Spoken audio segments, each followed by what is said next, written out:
Mi ruta hacia el paraíso, por Félix Mauricio Molina Leguizamo. Ahora recuerdo que, durante mi adolescencia, la paciencia de mi papá estaba cerca de ser infinita, pero la tía Trinidad, la hermana mayor de mi mamá, tenía la capacidad de llevarlo al límite de su tolerancia casi inagotable. Y el motivo que lo acercaba a la exasperación era la extrema tacañería de ella, que, en realidad, era lo único que la tía derrochaba.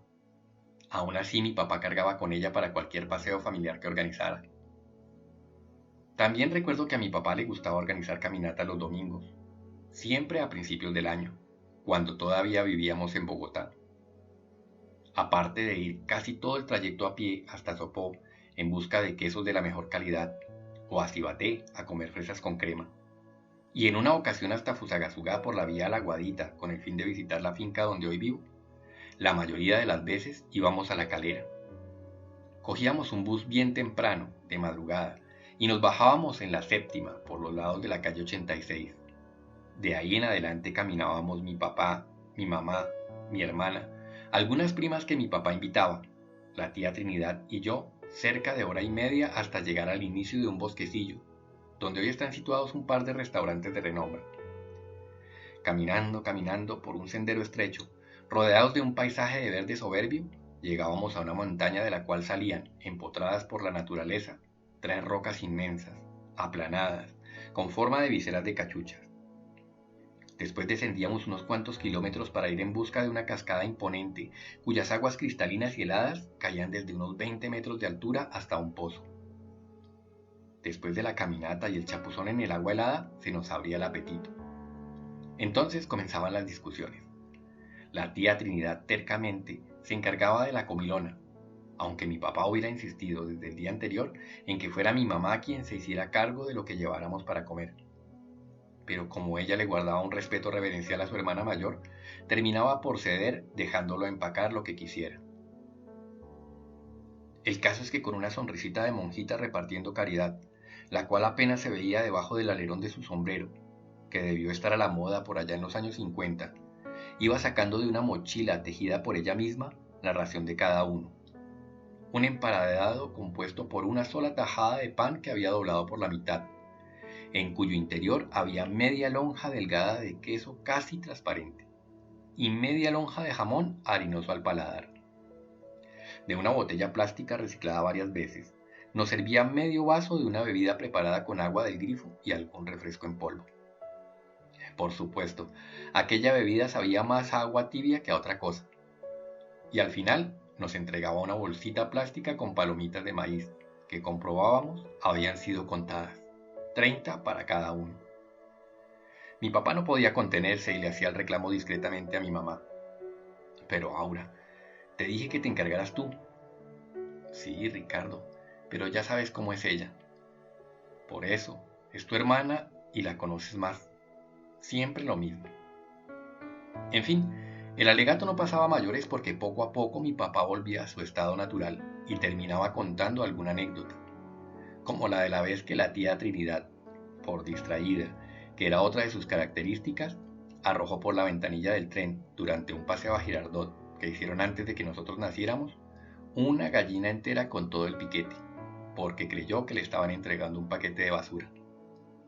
Entonces reíamos a carcajadas y seguíamos como si nada, la tía sentada sobre una piedra, asoleándose sus piernas blancuzcas, y nosotros 4, alegres, aunque nos crujieran las tripas. Por eso es que cuando la tía Trinidad se casó y se fue a vivir con su marido, los paseos dejaron de tener esos tintes de mezquindad, hasta que un día, después de casi 3 años, fue de visita a la casa y nos invitó a pasar el puente festivo en una finca que unos meses atrás había comprado en Anolaima. Aquel fin de semana mi papá había programado que iríamos a Girardot, y mi hermana y yo no queríamos ir a otro lado porque sabíamos que, de ir a la finca de la tía, no podíamos disfrutar de lo que mi papá ya nos tenía acostumbrados. Hotel de alta categoría. Todos los días baño en piscina desde las 8 de la mañana hasta que los dedos nos quedaran arrugados. Visitar un día el puente colgante Mariano Ospina Pérez y otro día el puente del ferrocarril, donde corre la brisa refrescante del río Magdalena. Almuerzos con viudo de capaz o sancocho de gallina, ir a tomar avena o jugo de guanábana o de tamarindo en la galería, y a disfrutar de lo que a mí más me gustaba, el aroma dulzón y tibio que se respiraba después de las 6 de la tarde, sentado en una silla mecedora, mientras veía pasar las pequeñas lagartijas por los jardines. Pero mi papá cedió ante la insistencia de la tía Trinidad y su esposo. La madrugada del viernes en que viajamos para Anolaima, nos fue a recoger la tía Trinidad y su esposo, a quien desde ese día nos obligaron a llamar tío Arturo, en una camioneta Ford color verde crema destartalada. En el platón de la camioneta, cuyo varillaje estaba cubierto por una lona negra, nos acomodaron sobre colchonetas a mi mamá, mi hermana, mi papá, a mí y a la primera sorpresa del viaje, el tío Baudilio. Al tío Baudilio, un viejito que ya llegaba a los 80 años, acostumbrado a vivir de la talla artística de la madera en su tierra natal, Junín, Cundinamarca, la tía Trinidad lo había llevado para su casa con el pretexto de protegerlo de los peligros de la soledad. Sin embargo, por el camino mi papá le fue haciendo la charla, y así nos enteramos que la tía Trinidad estaba remodelando su casa y necesitaba quien le renovara el barandal de una escalera, los dinteles y otras molduras más. Además, contó que lo llevaba para la finca ese fin de semana porque necesitaba que le hicieran allá otros trabajos en madera. Por el camino hacia Anolaima, aparte del polvo de la carretera que se filtraba por los incontables agujeros de la lona que cubría el platón, lo único que comimos fue unas viandas que a último momento se le ocurrió empacar a mi mamá.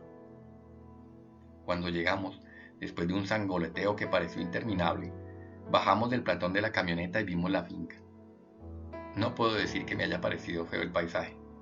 Por el contrario, ¿para qué adolescente no va a ser interesante toda esa cantidad de árboles frutales en plena producción?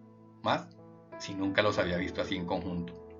Mangos, guanábanos, naranjos, palos de guayaba, plataneros, papayos, en fin. Se me venía a la mente una fruta que me gustara y allí encontraba colgada de su árbol una madurita. Durante los primeros minutos en la finca con mi hermana, todo fue así. Coja una fruta de allí, cómasela. Corra y coja otra. Coma y bote la cáscara y coja otra. Pero en un momento dado llegó la frase de la tía. Yo no es que quiera echarles en cara, pero hay que comer poco porque los arbolitos no dan de eso todo el año. Bueno, uno de adolescente no entiende mucho de eso, así que nos pusimos a jugar con mi hermana hasta que era casi de noche. A esa hora nos hizo un recorrido por la casa de la finca que estaba en obra negra. Constaba de 2 cuartos con 4 catres, un baño diminuto, y la única entrada a la casa era por la cocina equipada con ollas abolladas y una estufa a gasolina ubicada sobre una estufa de leña inutilizada. Al pie del comedor, en el que había una mesa y 6 butacas de madera rústica. Al terminar el corto recorrido nos informó de otra sorpresa. La tía nos había invitado, pero esa misma noche se iba de viaje para la costa, y nos dejaba encargados de la finca y del tío Baudilio hasta el martes. Creí que la paciencia de mi papá por fin llegaba a su límite, pero no, sí se le puso la cara roja por un instante, y luego volvió a ser el de siempre. Además, la tía Trinidad dijo que para que pudiéramos disfrutar del paseo, nos dejaba en compañía de una muchacha que le ayudaba a ella en los oficios caseros. Bueno, no lo dijo así, dijo, ahorita viene Patricia, la sirvienta. Ella sabe cocinar y hacer el aseo. Con eso a ustedes les queda tiempo para otras cosas. Lo de hacer otras cosas quedó claro la mañana siguiente, pues con Patricia, la muchacha que imaginé sería una señora, pero que resultó ser una niña con hermosos rasgos indígenas, tal vez un par de años mayor que yo. La tía Trinidad antes de irse les dejó una nota a mis papás indicándoles varios oficios que debíamos realizar.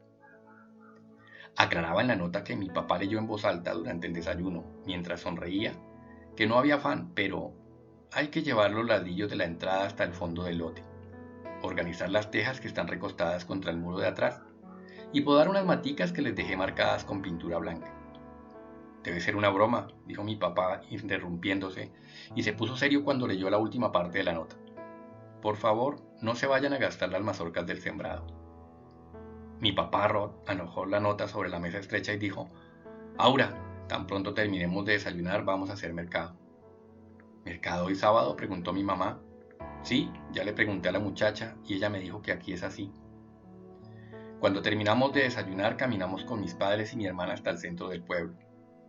nos encontramos con un pueblo cuya gallería era comparable a un cuadro costumbrista. A un lado, toldos con frutas. Al otro, toldos con comidas típicas. Sancocho de gallina rellena de pescuezo, longaniza, chicharrón, papa criolla. Más allá, toldos con verduras. Y las personas que atendían, qué amabilidad. Sonrisas y palabras cordiales por doquier.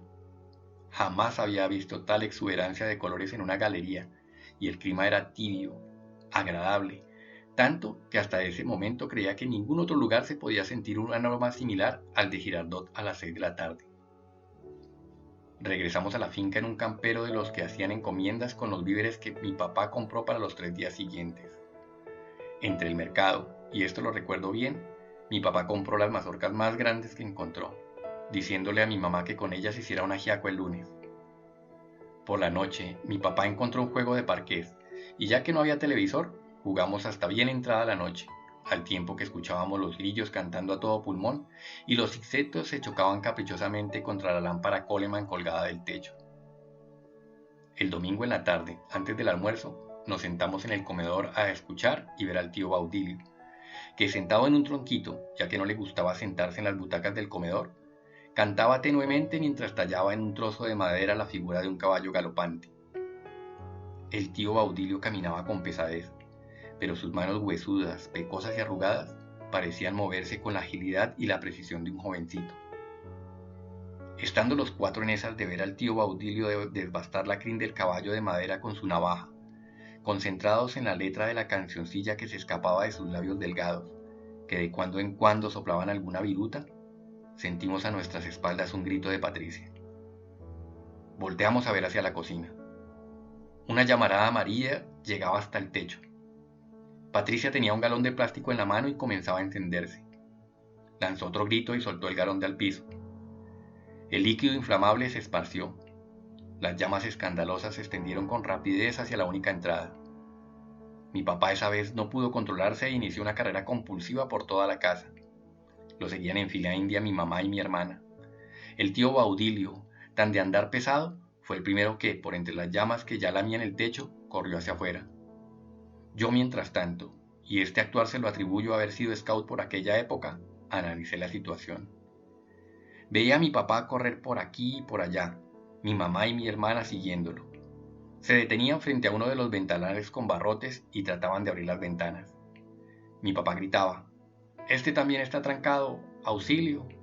Después repetían la misma acción incoherente en otro ventanal. Yo corría hacia uno de los ventanales. Efectivamente, la tía Trinidad, a causa de su extrema tacañería, había comprado ventanales de segunda que, al ser instalados por algún maestro de construcción sin experiencia, quedaron al revés, tropezando contra los ladrillos. No existía forma de abrir las ventanas, mucho menos en aquella situación tan angustiante. Regresé al comedor y me llegó la idea de golpe. Corrí a los cuartos, cogí las cobijas, entré en el baño, las arrojé en la ducha y abrí el chorro. Así, las cobijas empapadas las fui entregando a cada uno. Nos las echamos por encima y logramos salir. Después, con las mismas cobijas empapadas, arrojándolas sobre el fuego, apagamos el incendio. Nos tomó un buen tiempo tranquilizarnos. Nos revisamos unos a otros para estar seguros de que ninguno resultó quemado o lesionado y entramos en la casa. Nada, aparte del galón de plástico, se achicharró, pero el techo y las paredes estaban renegridas y el olor ahumado predominaba en el ambiente. Mi papá fue el que tomó la iniciativa. Cogió jabón en polvo, agua, trapos y comenzó a limpiar. Nosotros lo seguimos y fuimos escuchando de Patricia por qué se le incendió el galón. Pues resulta que ella jamás había manejado una estufa a gasolina, así que comenzó a echarle combustible al tanque con el piloto de alcohol encendido. Al acabar la limpieza nos duchamos. Mi papá dijo que era tarde para ponerse a cocinar y nos fuimos todos los 6 a almorzar al pueblo. Por el camino mi hermana fue la que inició la charla sobre lo acontecido y terminamos riendo a las carcajadas, recordando cómo el tío Baudilio durante el incendio parecía un atleta consumado. El lunes nos la pasamos terminando de limpiar algunos rastros del incendio, jugando parqués, charlando y alistando nuestras pertenencias para el regreso. El martes mi mamá, junto con Patricia, hizo el ajiaco. Estábamos almorzando cuando llegó la tía Trinidad. Entró con su marido, los dos rojos como camarones. ella con su sonrisa de monjita compasiva. La tía Trinidad al pasar de la puerta se quedó viendo nuestros platos. No saludó y salió de nuevo seguida por su marido. Mi papá se fue detrás de ella. Yo salí también. Si no hubiera visto lo que sucedió, ni yo mismo lo creería. La tía Trinidad estaba contando, señalando con el dedo índice las mazorcas de su sembrado. Mi papá al verla se devolvió para la casa. Apretó sus puños cuando pasó por mi lado.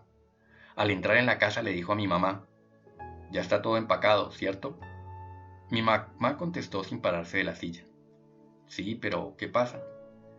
«Que nos vamos ya». Trinidad estaba contando las mazorcas allá atrás. «No te lo puedo creer», dijo mi mamá y me miró. Yo asentí. «Ay, venga, siéntense y sigan comiendo. No le hagan caso. Ya saben cómo es». Presentí que mi papá iba a estallar, pero metió las manos en los bolsillos del pantalón. Caminó, se sentó y siguió comiendo. La tía Trinidad y su marido entraron de nuevo a la casa. Él con cara de haber tocado el cielo y ella con la misma sonrisa de hermanita de la caridad. Los dos se sentaron en el comedor. Patricia les sirvió los 2 platos de ajiaco. De pronto la tía preguntó: «¿No les huele a raro? Como si todo estuviera ahumado».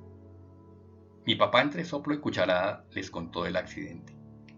Noté que las palabras de mi papá, sus gestos, sus risas trataban de no alterar a los dueños de casa. La tía Trinidad sonreía y poco a poco dejó de dar cucharadas. Al finalizar la historia, la tía se paró de la mesa y yendo hacia afuera le hizo una seña con la cabeza a Patricia para que la siguiera. Mi papá le sonrió por un momento al marido de la tía. Después se paró y fue a ver dónde estaban la tía y Patricia. Los demás nos quedamos en el comedor. Unos minutos después entraron en la casa la tía Trinidad y mi papá. Él le dijo a mi mamá: «Nos vamos ya». Fue por las maletas al cuarto. Nos dijo que fuéramos por las de nosotros. Obedecimos de inmediato. Los platos quedaron a medio consumir. Aproximadamente media hora después íbamos rumbo a Bogotá en una flota. Durante el trancón a la entrada de la ciudad, mi papá no nos quiso contar lo que vio y oyó, pero dijo que jamás había presenciado tanta humillación. Al final mi papá dijo una de las frases más sabias que le escuché: «No hay que perder la esperanza. La culpa jamás será del paisaje». Después de ese fin de semana no volvimos a ver a la tía. Ella falleció 5 años antes que mi mamá y 6 antes que mi papá. A la tía Trinidad se la llevó una úlcera gástrica que se le estalló y a su esposo un cáncer de estómago a los pocos meses. Nunca tuvieron hijos. 2 meses después del entierro de la tía Trinidad, llegó a la casa una citación a la lectura de su testamento.